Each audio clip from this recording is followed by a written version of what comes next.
Welcome to बियॉन्ड्स limit. तो आज हम देखते हैं स्टैक इम्प्लीमेंटेशन क्यू को यूज करके।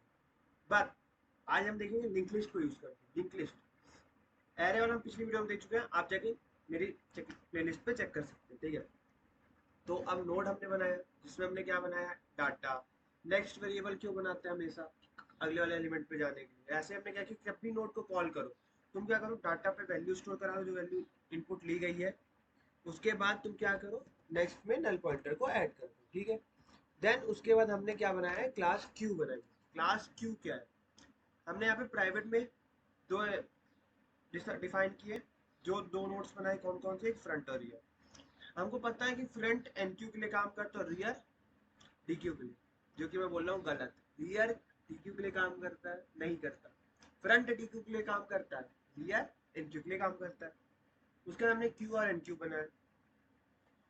तो इजिम्प्टी फंक्शन आपको पता ही है, फ्रंट के लिए अगर नल पॉइंटर है तो वो होता है। अब उसके बाद हमने क्या किया, एनक्यू बनाया। एनक्यू में क्या था, हमने कोई भी नई नोड वैल्यू है उसको एक नोड बनाओ, पहले जो भी वैल्यू आई उसको नोड में डालो। फिर उसके बाद चेक करो कि रियल वैल्यू नल पॉइंटर तो नहीं है। अगर रियल वैल्यू नल पॉइंटर है तो फ्रंट और रियर दोनों को न्यू नोड के बराबर कर दो। और मान लो ऐसा नहीं है तो रियर का जो नेक्स्ट है उसको न्यू नोड बना दो और रियर पे न्यू नोड के एड्रेस स्टोर करा दो। ठीक है, देन उसके बाद डीक्यू। डीक्यू में क्या करते हैं, पहले चेक करो कि खाली तो नहीं है। खाली हो तो हम कोई पॉप फंक्शन काम ही नहीं कर सकता, तो इसलिए हमने बता दें क्यू इज एम्प्टी। ऐसा नहीं है तो मान लो फ्रंट का जो वेरिएबल है उसको टेम्प में स्टोर कराओ। फिर हमने क्या किया, कोई नई वैल्यू जो आई उसमें फ्रंट का डाटा स्टोर करा लिया। फिर फ्रंट को फ्रंट के नेक्स्ट में पॉइंट कर दो, मतलब जो भी पहला वाला था उसको दूसरे वाले में पॉइंट करा दो। उसके बाद फ्रंट क्या करना है, हमको टेम्प जो वेरिएबल बनाया उसको डिलीट करना, रिटर्न को वैल को रिटर्न कर देना वैल्यू। फ्रंट इक्वल टू अगर नल पॉइंटर है तो रियल भी नल पॉइंटर होगा। देन उसके बाद हमने पीक एलिमेंट के लिए क्या करना है, फ्रंट का जो डाटा है उसको हमको रिटर्न कर देना। ठीक है, डीक्यू फंक्शन कॉल किया। डीक्यू फंक्शन इसलिए कॉल किया, डिस्ट्रक्टर इसलिए कॉल किया क्योंकि डिस्ट्रक्टर से हमने क्या हुआ, बार बार सारे जितने भी एलिमेंट्स हमने बनाया था कि उसको डिलीट हो जाए, ताकि हमारे पास एक एक्स्ट्रा मेमोरी लेके ना रखे। देन उसके बाद हमने स्टैक बनाया। स्टैक में हम बेसिकली फिर से दो क्यू यूज करेंगे। अब दो क्यू यूज करना है तो हमने क्या किया, कभी कोई भी स्टैक इनिशियलाइज हो तो दो क्यू अब ऑटोमेटिकली इनिशियलाइज हो जाए, हमने इसलिए वहां पे इनिशियलाइजेशन कर दिया।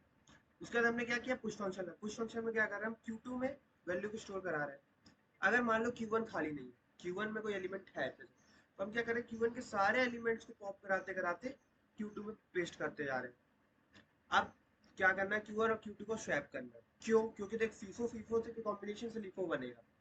तो हमने क्या, किसी का पहला जो इनपुट हुआ होगा उसका लास्ट इनपुट होगा दूसरे वाले का, उससे काम करेगा। फीफो फीफो के कॉम्बिनेशन से लास्ट इन फर्स्ट आउट बनेगा। तो हमने क्या किया, फिर Q को टेम्प में बनाया। फिर Q1 के बराबर Q2 को किया, फिर Q2 को टेम्प के बराबर किया। फिर यहाँ पे क्या किया, सी आउट फंक्शन आया। सी आउट फंक्शन में हमने क्या किया, पुश फंक्शन का यूज किया। हमने क्या किया, प्रिंट कराया कि कौन सी वैल्यू हमने क्यू में स्टैक में डाली है, उसको चेक करने के। पॉप में क्या करना है, सबसे पहले चेक करना है कि Q1 खाली है तो हमारा स्टैक अंडरफ्लो हो जाएगा। मान लो ऐसा नहीं है तो हमको जो भी वैल्यू है Q1 के में एक DQ फंक्शन कॉल करो, पॉप फंक्शन यानी, और उसके बाद नीचे प्रिंट करा दो कि कौन सी वैल्यू हमने पॉप करी। उसके बाद हमने टॉप फंक्शन निकला क्या, Q1 इज एम्प्टी नहीं है तो बता दो कि स्टैक खाली है, और नहीं है तो Q1 डॉट पीक को फंक्शन को डायरेक्ट कॉल कर दिया। फिर हमने क्या किया, चेक किया इज एम्प्टी है कि नहीं। इज एम्प्टी के लिए Q1 एम्प्टी है कि नहीं वो चेक कर लेना है। स्टैक का क्या है, हमने फिर डिस्ट्रक्टर को कॉल किया ताकि Q1 Q2 दोनों डिलीट। अब हम देखते हैं, हमने यहाँ फिर स्टैक का वेरिएबल बनाया है, एस ऑब्जेक्ट बनाया क्लास का। फिर हमने चार बार पुश किया उसमें, फिर एक पॉप किया, फिर टॉप एलिमेंट से स्टोर किया। तो अब हम देखते हैं, हमको पता है कि क्या है।